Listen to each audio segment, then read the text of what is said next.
Message for Gemini, okay? Kung kayo ay Gemini, para to sa inyo, guys. Today is December 14. Okay, Gemini.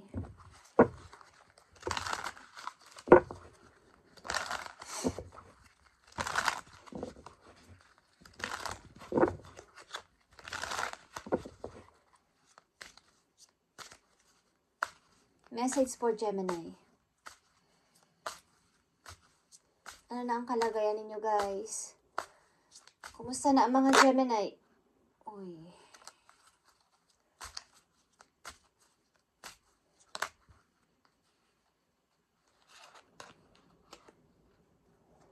King of Cups. Ilan sa inyo is still holding sa isang person, Gemini? Okay, kumusta na ang mga Gemini? I need 2 message dito sa mga Gemini. Okay. May gusto kayong kausapin, guys, sa ilan sa inyo na Gemini. The world is here. The world and the King of Cups.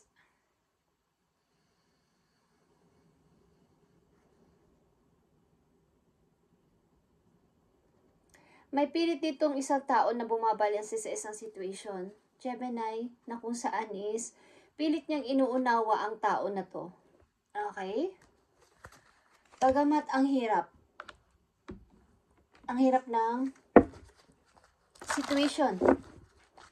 Bakit kailangan ko tong pagtiisan, kailangan ko tong balansehin. Hindi ako susuko dito. Okay, Gemini, I need message for you. Today, December 14, 2024. Maaring kayo ay magkasintahan o mag-asawa. But, pinipilit niyong wag malayo o wag putulin ang relation na to. I need message for Gemini. Dito, ano ang inyong kalagayan sa kasalukuyan? Sino ang person na to? Bagamat gusto nyo umiba na ng sitwasyon, is kailangan ko tong pagtiisan, kailangan ko tong timbang-timbangin muna bago ako magdesisyon. Okay, tingnan natin, Gemini, ang message para sa inyo today.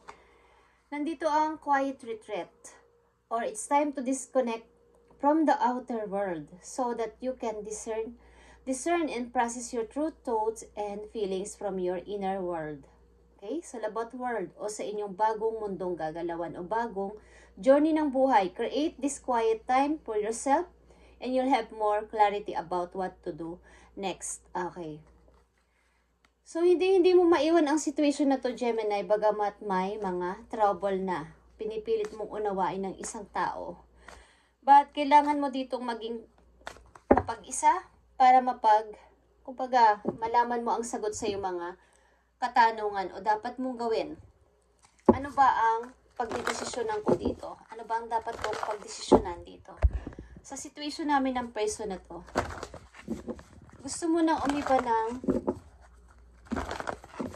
ang buhay. Umiba o layuan ang person na to. Tingnan natin ang message for you. Kailangan mo ng tahimik na place o kailangan mo mapag-isip-isip sa tahimik na lugar o mapag-isa mo na para makapag-isip ng tama. Para dito, sapagkat lumalapit sa iyo ang gulo kapag nandito ang tao na to sa kasama mo, ang tao na to. Pag hindi nawawala ang mga pagsubok o ang gulo, tingnan natin ang message for you, Gemini. Okay, nakita mo ang first light. Beginning a new cycle, Gemini. Bagamat mahirap at tinitimbang mo talaga ang situation na to, is kailangan mo lumayo muna at mag-start ng bago. Go slow, take time. Kumbaga, fog in is here. Ang ibig sabihin, magdistansya ka muna sa person na to kung ito ba ay gumugulo sa utak mo na parang may mali. Okay. Parang napipigilan yung mga pangarap ko o mga dapat ko munang gawin dahil sa person na to.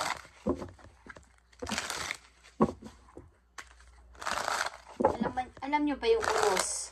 Okay. Mga biglaang pagsubok, biglaang problemang dumadating.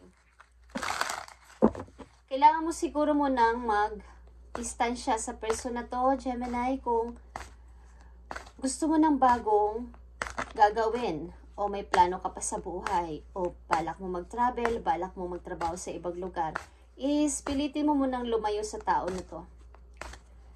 O makapag-isip-isip, tingnan natin ang the world dito. The world. And sino ang King of Cups sa buhay ng mga Gemini? Ten of Pentacles is here. Maaring ito ay asawa mo. Okay? Mukhang tinuturo sa'yo ng kapalaran na ikaw ay magpatuloy o mag-forward. Umalis muna at magpatuloy sa buhay. Pagka mag-distansya, ibig sabihin. The world is here, Gemini. Four of Cups. Okay, nagdududa ka at nagda-doubt sa'yo. Gagawin na to. Maaring pagta-travel, o kaya ay paggawa ng mga bagong routine sa buhay, bagong gagawin sa buhay, bagong pagkakaabalahan, bagong trabaho, or what is, nagdududa ka kung dapat ko tong pasimulan or maghihintay ako ng effort pa sa tao na to. Hindi ka tumitingin sa outcome na may mga opportunity sa paligid. Okay, Gemini, sino ang King of Cups sa buhay mo? Queen of Pentacles. And King of Cups is here. Maaring ito ay isang person na mahalaga sa buhay mo at partner mo to. Partner mo to, asawa mo ba to, Gemini? Tingnan natin ang King of Cups dito and Queen of Pentacles. King of Cups and Queen of Pentacles, ano ang kaugnayan ng dalawang person na to o dalawang energy na to sa buhay nyo? Gemini? Tingnan natin. Redirect your thoughts about ito talaga sa iyong pagpapasya. Focus on what you want to attract on this relationship, not on what you fear will happen. Okay, takot kang sumubok na iwan muna ang tao na to. Nandito ang about sa optimistic. And kailangan nyo talaga mag-separate o tahakin nyo muna ang different paths. Ninyo dalawa? Kumbaga, dumistansya muna kayo sa isa't isa. Maaring may nakatakda pang mangyaring magagandang bagay sa buhay mo, Gemini, kaya tinutulak ka ng kapalaran na mag-forward muna o kaya ay alis muna sa situation na to sapagkat may nakalaan sa iyo mga magagandang opportunity na hindi mo nakikita. Maaring malakas ito ngayong winter or nagsisimula na, guys. Sa inyo na may mga naiisipan kayong kakaiba at hindi nyo malaman ang inyong pagdidesisyonan dahil sa tao na to. Okay, Gemini, ano to? Inyong kalagayan. Bigay mo ang tamang message sa mga Gemini dito. Okay. The world is here, the world.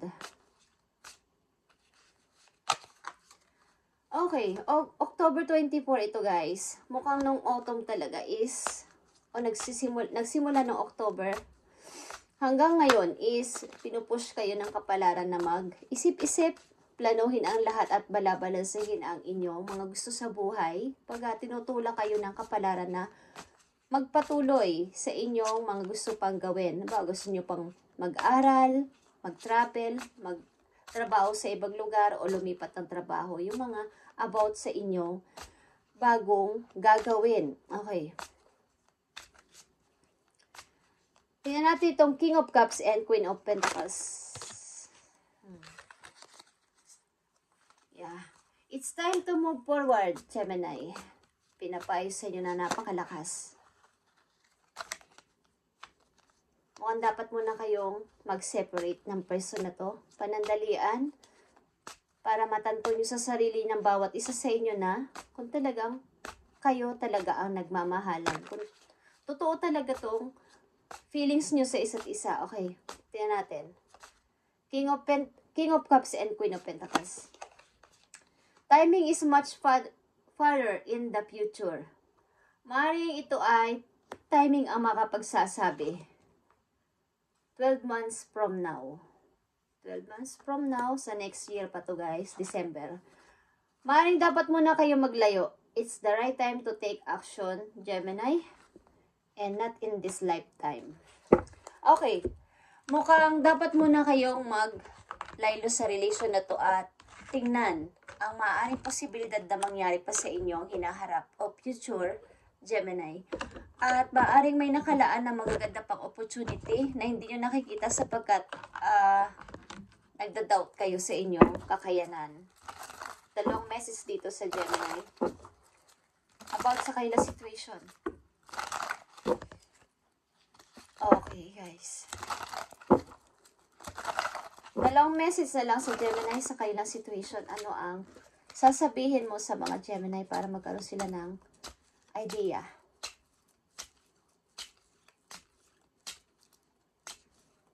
Mukhang may mga dapat pa kayong unahin o dapat pang gawin. Bukod dito, redirect your thoughts, okay? Dalawang message na lang dito sa mga Gemini para sa kailang guide. December 14, 2024. Okay, magpatuloy guys. 6 of Wands. 7 of Cups and Queen of Pentacles. Okay, may dalawa ditong Queen of Pentacles kayong message. Ang ibig sabihin nito, pag-unlad dito sa money at pamimili sa mga offer na paparating. Okay? May mga offer na paparating guys, so opportunity. So, kailangan piliin nyo ang inyong passion. Ikakasaya nyo.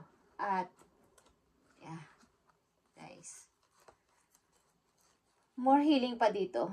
Galing sa past.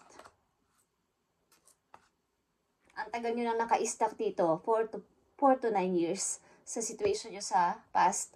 Okay? Thank you, Gemini. At ito ang inyong message ngayon, December 14, 2024. At i-update natin ito sa susunod pang araw para sa inyo, guys. Okay? At hinihiling sa inyo dito na separate muna kayo ng iyong partner para sa inyong bago mga gagawin pa sa buhay at paplanuhin. Okay? Something na hindi to yung tamang time o timing para sa person na to.